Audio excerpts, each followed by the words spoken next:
Malapit sa Bella. Oo.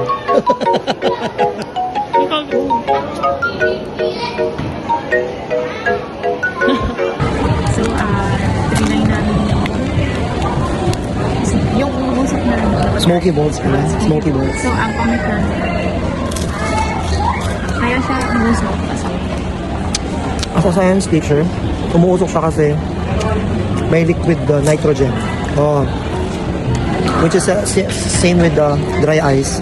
Pero nilalagay yung tubig na yung liquid nitrogen sa yun. Tapos ibubuhos dito, which is safe to eat naman. Pero all in all, lasa lang siyang ano. Lasa, price lang. Hindi, I mean, malambot to. Nilagyan kasi siya ng, ano kasi siya sa liquid nitrogen, kaya sobrang tumigas. Which is mali, kapag nalagay mo yung kamay mo doon sa liquid nitrogen. Hindi, matitigas to mo. Pero pag unang tikim mo, didikit siya sa dila mo kasi mamalaki. Tapos, Masarap naman siya. Wow.